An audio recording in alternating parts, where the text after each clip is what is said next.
The following announcement has been paid for by Perched on the Top Rope. Say his name and he shall appear. This is Joe Hendry, and you are listening to Perched on the Top Rope. Welcome, everyone, to Perched on the Top Rope. I am your host, Lee Walker, and I am joined by my co-host, Justin Largito. And as you heard from that show opener, ladies and gentlemen, we have from TNA, Joe Hendry. Joe, how are you doing today?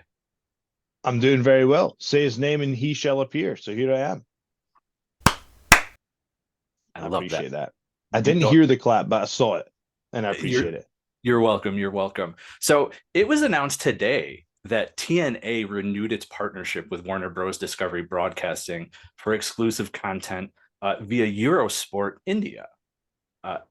What are your thoughts on more exposure and more eyes on the TNA product?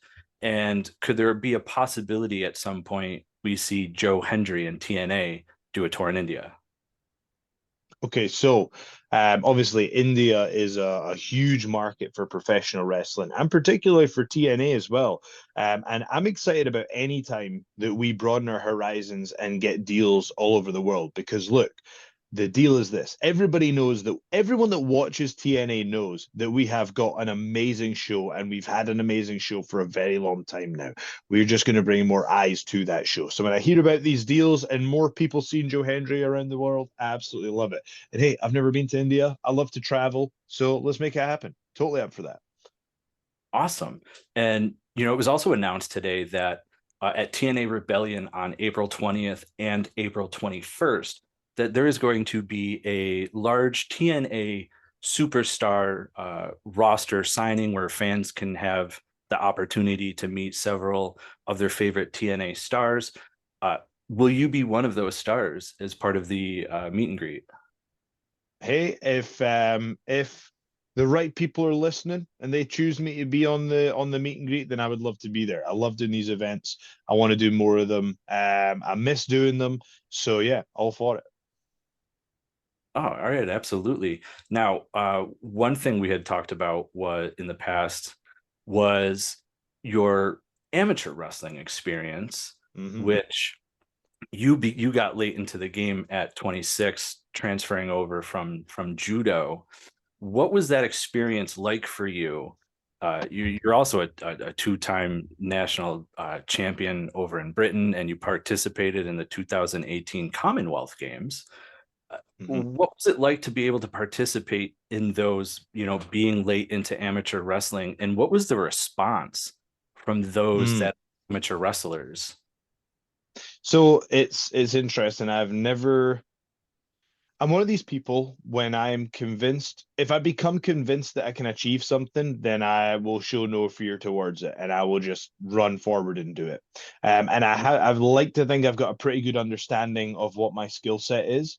And we were kind of talking about this earlier. I was basically the suplex dummy for the judo Olympic team in Scotland when I was, I started judo from age like 6. I stopped at like 12, 13 because I was just getting my ass kicked constantly. Never won a match ever, But then when I went back about at like 19 and I'd really just, filled out and become more muscular, I went back and I was actually starting to beat people that had stayed the whole time. And I was like, right, something weird is going on here. I just had this weird talent for grappling sports, I guess. So I went back, and then that's kind of when I became suplex dummy for great champions, world champions in judo, a place called the Edinburgh Club at the time. And we had Olympians and world champions in that gym. And I'll tell you, bumping in a ring's one thing, but when you're getting thrown by Olympians at full speed on those judo mats, oh my goodness. So bumping was nothing for me compared to that. But I stopped that around 21. I was doing music for a long time. And then when I was 26, for whatever reason, I always missed grappling, and I just decided to go back and check amateur wrestling out. And the reason is because there was a BBC documentary that was like, haha, what happens if a pro wrestler goes and tries it for real? And I put myself forward as the candidate. And because I did really well, they scrapped the footage because obviously the story they wanted to tell was like, look at the pro wrestler who gets beat up, but I actually did really well. So I remember my first tournament, I got like silver medal at the Scottish Championships, and I thought, you know what, I've got talent for this, I think I can do it, and I nearly won the gold, but I didn't understand the rule set. I was beating the Scottish champion 8 points to 0. I didn't know I only needed 2 more to win. I could have literally just defended and evaded for the next, a minute or however long was left. But I kept going for these crazy attacks and ended up getting turned over. But I realized, like, I've clearly got a talent for this. So I kept doing it. And I kept getting bronze and silver and second place, constantly getting all the way to the end of the tournament and getting second place. And I just remember in 2017, I wrote it down on a piece of paper and I said, you will become British champion. And that year, I did it. There's honestly something magical about writing your goals down. It happened. I'll never forget it. I'll never forget phoning my dad and saying, I'm British champion. So I won the freestyle title. I think it would have been about 27, 28 at that time. I went to the Commonwealth Games. It was an amazing experience. Obviously, didn't win the tournament, but it was an amazing experience representing my country in Australia. Came home and I had one more amateur wrestling match. And believe it or no, I had a couple. I did another freestyle tournament and I got bronze in the freestyle tournament, and I was so mad that I'd had the gold and now I've got bronze. I was so mad, and I was like, I should have beat that guy. I was just mentally not in the best place. So I put myself forward into the Greco tournament, which I'd never actually competed in before, and won gold in the Greco tournament. So I can say my first and last day competing in Greco-Roman wrestling, I became the British champion and retired. And the truth is, taking that time away to focus on that rather than pro wrestling, did it slow down my career a little bit? Would I, maybe, but it was such a huge thing for me. And I demonstrated to my family that, because my family were skeptical. They were like, you can't start a sport at 27 and get to an elite level. And we always joke about it now. And I remember saying, watch me, So that was a pretty satisfying feeling. Yeah, that's really incredible, because I did amateur wrestling for 24 years. I mean, I wrestled in college and everything. And yeah, to hear someone who, I understand judo and jujitsu and everything like that are very similar with grappling, but yeah, to hear someone like just come with no experience and have that kind of success, to me says there's something natural there, and something else you do natural. You brought up is music, and you make feuds in wrestling stand out with your music. Prime examples that you've done in Impact TNA have been against Matt Cardona, and we've seen a couple now against AJ Francis. So I got to ask, when it comes to like AJ, what was the reasoning behind going after AJ? So believe it or not, this a lot of the time management will say, "Hey, listen, this is who we want you to work with next," and it's like, nudge nudge. It's like get the video ready, and I'm like, okay, and it's such a process. So it's a big challenge, because the thing is, like, and like I say, AJ's a sensitive guy. You can see in the promos, the reason he wears shades is to disguise the tears from his sensitivity over the videos that I make. Legit. But the thing is, other than the one time he fell on TV, the guy's pretty hard to make fun of. He was in the NFL. He is, he's a big star in wrestling. He's got amazing connections. He does, these great rap videos. He's been on boats with, like, he's got these 10 women on boats in his music videos and all that. It's pretty cool. So it's quite challenging to make fun of somebody like that. But if they ask me to do a video, I'm gonna find it. And I scrolled through and I saw Cheese It Champion. So that was that was a laugh. Another laugh was when we watched his video, when he's got this video of like these 9 beautiful women on his boat, and it's just, it's the typical rap video, and then there's some random guy in the background who just looks like his next door neighbor, who I decided to title Steve. And so I enjoyed that. I think that's the fun in my videos, is finding what's the not so obvious thing that people maybe haven't noticed when they first watched it. That's kind of, Well, I gotta say, they are very, very entertaining to watch. And speaking of entertaining, your YouTube show on TNA Insider Ultimate for the subscribers to the TNA channel, Joe Hendry's Food Fight. yeah. I gotta ask, what are your thoughts on the show's success? But how do you pick the food that you eat while you do the show? So most of the time, ideally, the food is picked by the guest. That's what you want to do. So the guest can kind of, it's good because what it does actually is it relaxes the guest. And if you've ever watched it, we do actually ask some pretty tough questions on there.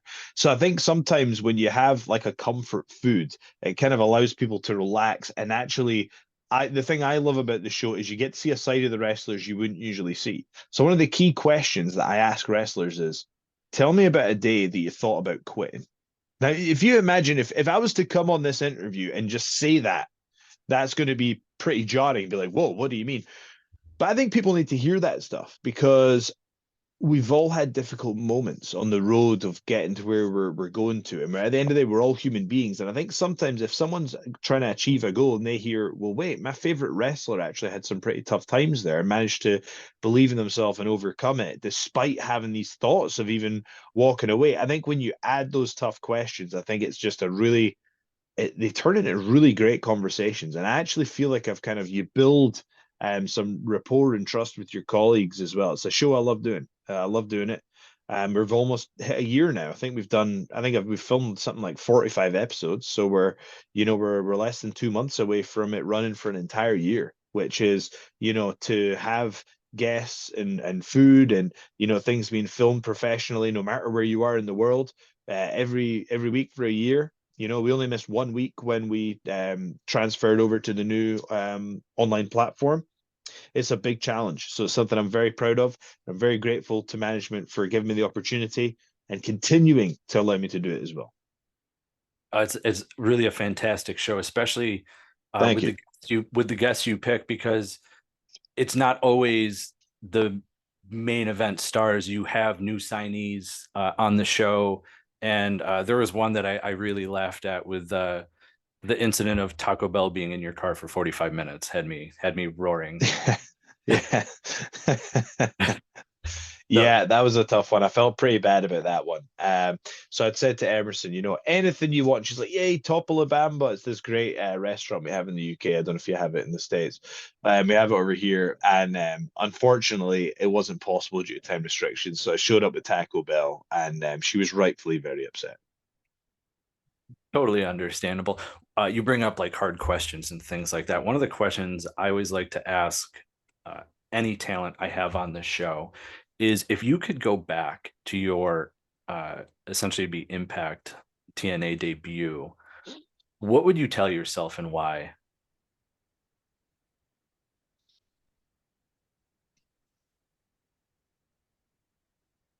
So I was asked this in a previous interview about, do I have any regrets? And the answer is no, because I think that you live life and you learn lessons and you pivot as best you can. But this is a slightly different question. This is, if you go back and tell yourself anything, it would probably be invest half your wages in Bitcoin.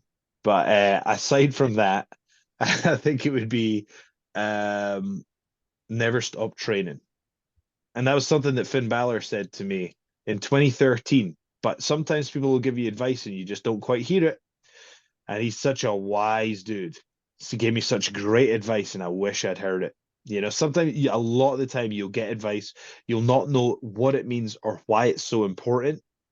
But looking back, you're like, that's why. I would say that. Never stop training, because, at that point in 2018 was super busy. I was working all the time, but actually it's good to be in the gym, innovating with your offense and your ideas in ring as well. So I would say that I train all the time now. I have my own facility and we do that now, but I feel like I missed some years of I would say I've missed some opportunities to really invest and innovate at that period of time in ring. But you know, like I say, that's the lesson I learned, and I feel like I'm improving in every area rapidly, which is great. But would it have been cool to do that then? Yeah, but maybe I wouldn't have been ready for the opportunity then. You know, I'd feel like I am a proponent of everything happens for a reason, and at the time it should, you know. Yeah, that was thank you for that. Um, one thing I noticed is since TNA has changed names to back to Total Nonstop Action, Yeah. you're actually undefeated. You're undefeated right now under TNA. Hmm. I want to ask, you are the longest reigning digital media champion with 266 days Yeah. currently. And the next closest is a tie between Dream and Cardona at like 122 or 127. Do Yeah. you have plans in 2024 to go after that championship again, or do you have another eye on a different prize? I think something that's difficult is I really strongly believe if Yuya had been around for longer, that Joya would have won the tag belts. With it, like we would be tag if Yuya was still in TNA, we'd be tag champs right now. No doubt about it. And that was a tough pill to swallow because management came to me with the challenge of you need to you can't use your entrance on it anymore because if you do that, what's Yuya going to come out to? You need to create something new. And it was such a stressful process. When I create doing a parody is one thing, but to create an original track, that's like the entrance, my main entrance now, that took like weeks. So the Joya entrance, I had to give the same treatment, and I worked on it and worked on it, and I was like, you know what? I think I've come up with something that's going to get over. Now, can you imagine me having to explain to a world-class wrestler like Yuya, here are these shiny silver pants, and we're going to stand on stage, and we're going to do this move, and then we're going to do this move, and we've got these dance moves, and then we're going to hit a triangle at the end. You know what I mean? Like trying to explain that to him that this would be a good idea would get over was a tough one, but it did, and that burned because I feel like Joya was going to get super over, and even the short time we were there, the fans were behind it, so that was tough, missing out on the getting to the top of the tag division. But you know, it's the business; things move. You know, pieces are pulled in and out of the machine all the time. So I will say, I personally, this is just my opinion. I think that I think the great thing about the Digital Media Championship is they always talk about, does the belt make the talent or does the talent make the belt? Me having the Digital Media Championship was the perfect example of both. I feel like that belt elevated me, and I feel like I elevated the belt. And what is going on with this footage? Is this a Zoom thing or an iPhone thing? Because like because I've done interviews on Android and this has never happened before. Did you see this? Did you see Yes, that? yes. Yeah. Guys, help me. Is this an iPhone thing or a Zoom thing? I've never had it happen before. Yeah, same. I saw an interview with Giselle and it happened a couple of times. I know it's happening to me, and it's not the first time today. It keeps like thumbs up symbols and stuff like that. So I need to figure out what is. We got to turn this crap off. For the audio listeners, there's some weird visuals going on here, but I love it. I'm giving this impassioned speech about about belts and stuff. But yes, I think the Digital Media Championship was a classic example of where both the talent made the belt and the belt made the talent. And yeah, put it this way, no disrespect to any of the other champions, but look, I'm the guy to carry that belt. It's just simple as that. Awesome. And your feud with AJ, when do you think we're going to see a one-on-one match? Hey, I'm not the director of authority. That's all I can do is control the controllables. But it makes sense to me to put that in front of a hot wrestling crowd in a very high pressure situation. We've built it up, the fans are invested. So it doesn't matter where. It matters that we've got those passionate TNA fans and we're going to entertain the hell out of them. And I'm going to get to slap AJ around as well. And yeah, it's going to be a great day. Awesome. Joe, I'm going to hand you over to my co-host, Justin, who, as you see, has a bunch of micro brawlers behind him. He's a figure guy, so enjoy. All right. You would be able to see the rest of the figures on the other side of this camera, but it's an absolute mess right now. I'm not even gonna get started on it. But uh, my only question, Joe, for you, TNA announced that Power Town Wrestling will be taking over the Impact, or excuse me, the action figure line for TNA. A few weeks ago, we've had Series 1 announced for Josh Alexander, Jordan Grace, Eddie Edwards, and Moose. For Series 2 is still up in the air. What would it mean to you to see yourself in Series 2 if that becomes the case? And I guess a term I could use we've heard Matt Cardona use, immortalized in plastic in wrestling.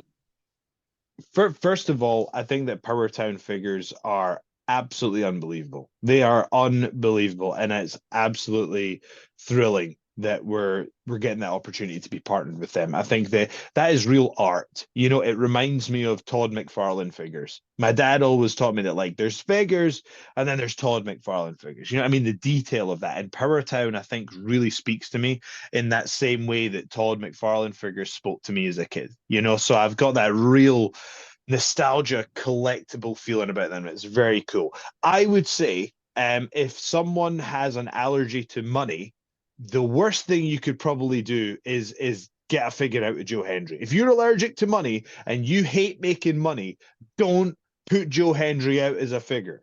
If you don't have an allergy to money and you quite like making money, then definitely put Joe Hendry in Series 2. Does that answer your question? Absolutely.